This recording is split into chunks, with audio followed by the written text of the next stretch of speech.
Hi കൂട്ടുകാരി, എല്ലാവർക്കും സുഖം തന്നെയല്ലേ?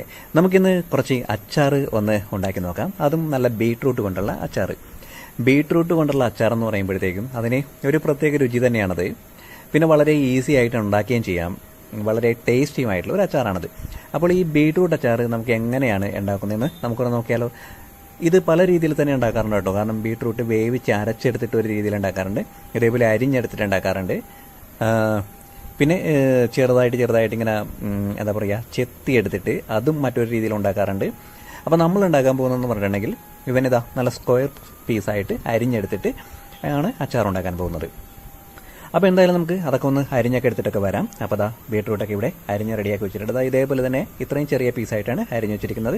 പിന്നെ ബാക്കിയുള്ള സാധനങ്ങളെന്നുകൊണ്ട് നമ്മൾ സാധാരണ അച്ചാറിടുന്ന പോലെ മുളക് പൊടി, മഞ്ഞൾപ്പൊടി, അച്ചാർ പൊടി, അതേപോലെ വെളുത്തുള്ളി, ഇഞ്ചി, കടുക്, ഉലുവ, പച്ചമുളക്, വറ്റൽമുളക്, അതേപോലെ തന്നെ കായം, ഇത്രയും ഐറ്റംസാണ് നമുക്ക് എന്തായാലും വേണ്ടത്.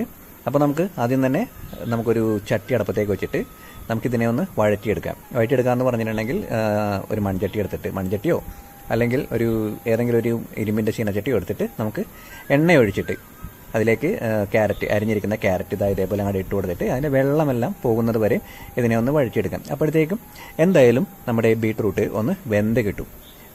അപ്പോൾ അതിന് വേണ്ടിയിട്ടാണിത് നമ്മളിങ്ങനെ ചെയ്യുന്നത്. കാരണം ജലാംശമുണ്ടെങ്കിൽ അച്ചാർ കുറേ ദിവസങ്ങൾ നമുക്ക് വെച്ചുകൊണ്ടിരിക്കാനായിട്ട് പ്രയാസമാണ്. പിന്നെ ഈ അച്ചാർ എന്ന് പറഞ്ഞിട്ടുണ്ടെങ്കിൽ നമുക്ക് ഒത്തിരി നാൾ വേണമെന്നുണ്ടെങ്കിൽ ഉപയോഗിക്കുകയും ചെയ്യാം. അപ്പോൾ ആ രീതിയിലാണ് നമ്മൾ ഉണ്ടാക്കാൻ പോകുന്നത്. അല്ലാതെ പെട്ടെന്ന് ഉണ്ടാക്കാനെന്ന് വെച്ചിട്ടുണ്ടെങ്കിൽ 1-2 ആഴ്ച കൊണ്ട് കഴിച്ച് തീർക്കുന്ന രീതിയിലല്ല. ഏകദേശം ഒരു 2 മാസമൊക്കെ ഇരിക്കുന്ന രീതിയിൽ നമുക്ക് ഉണ്ടാക്കാൻ വേണ്ടിയിട്ടുണ്ട് ഇതേപോലെയൊക്കെ ചെയ്യുന്നത്. ഇല്ലെന്നുണ്ടെങ്കിൽ ബീട്രൂട്ട് അരിഞ്ഞ് ചുമ്മാ അങ്ങോട്ട് ഉണ്ടാക്കിയെടുത്താൽ മതിയാവും. അപ്പോൾ അതെല്ലാം നമ്മൾ ഒരു പാത്രത്തിലേക്ക് മാറ്റിയിട്ടുണ്ട്. ഇനി അതേ ചട്ടിയിൽ തന്നെ വീണ്ടും എണ്ണ ഒഴിച്ചിട്ട് ഇതേപോലെ തന്നെ കടുക് ഇട്ട് കൊടുക്കാം. അങ്ങനെ കടുകൊക്കെ നല്ലപോലെ പൊട്ടിത്തെറിച്ചൊക്കെ വരുമ്പോഴത്തേക്കും ഇതേപോലെ കുറച്ച് ഉലുവയും കൂടി അങ്ങോട്ട് ചേർത്ത് അങ്ങോട്ട് കൊടുക്കാം. അതിനുശേഷം നമ്മൾക്ക് അരിഞ്ഞു വെച്ചിരിക്കുന്ന ഇതേപോലെ ഇഞ്ചിയും അതേപോലെ തന്നെ വെളുത്തുള്ളിയും നമ്മൾ അരിഞ്ഞു വെച്ചിട്ടുണ്ട്. അപ്പോൾ വലിയ വെളുത്തുള്ളിയാണെങ്കിൽ 2ആയിട്ട് അരിയാം, അല്ലെന്നുണ്ടെങ്കിൽ മുഴുവത്തോട് തന്നെ നമുക്ക് ഇട്ട് കൊടുക്കാം. ഇഞ്ചി നീളത്തിൽ തന്നെയാണ് അരിഞ്ഞിരിക്കുന്നത്. പച്ചമുളക് ഇതേപോലെ തന്നെ റൗണ്ടായിട്ട് അരിഞ്ഞിട്ടുണ്ട്. നമുക്ക് ആവശ്യമുള്ള അത്രയും ചേർത്ത് കൊടുക്കാം. ഇനിയിപ്പോൾ പച്ചമുളകിന് പകരം കാന്താരി മുളക് വേണമെന്നുണ്ടെങ്കിൽ അത് ചേർത്ത് കൊടുക്കാം. അങ്ങനെ ചേർത്ത് കഴിയുമ്പോഴത്തേക്കും എരിവുമായി അതേപോലെ തന്നെ രുചിയുമായി. ഇനി നല്ല ഫ്രഷ് ആയിട്ടുള്ള കറിവേപ്പിലയും കൂടി ചേർത്ത് കൊടുക്കാം.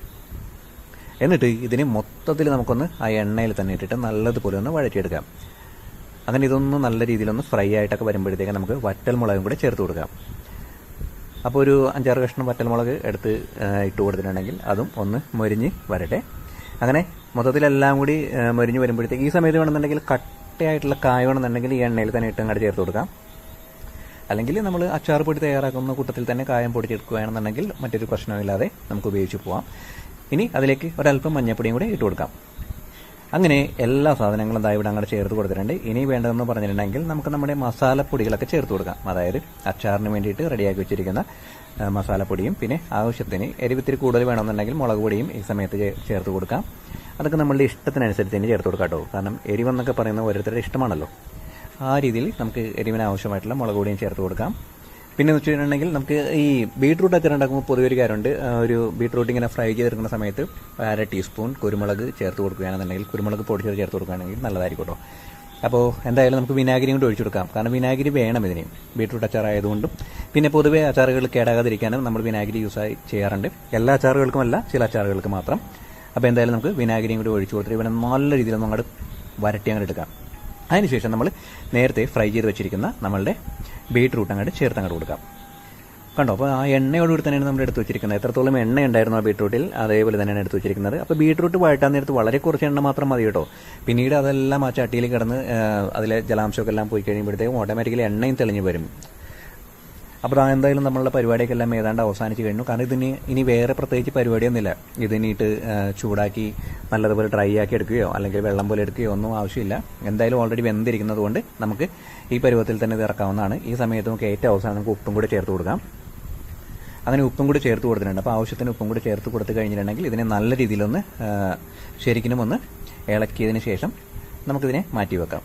എന്നിട്ട് ഏകദേശം ഒരു 1-2 മണിക്കൂറൊക്കെ കഴിഞ്ഞ് നല്ല രീതിയിലൊന്ന് തണുത്ത് കഴിഞ്ഞ് എണ്ണയൊക്കെ തെളിയുന്ന സമയമാകുമ്പോഴത്തേക്കാണ് വേണം നമുക്കിതിനെ കുപ്പിയിലേക്ക് മാറ്റാനായിട്ട്.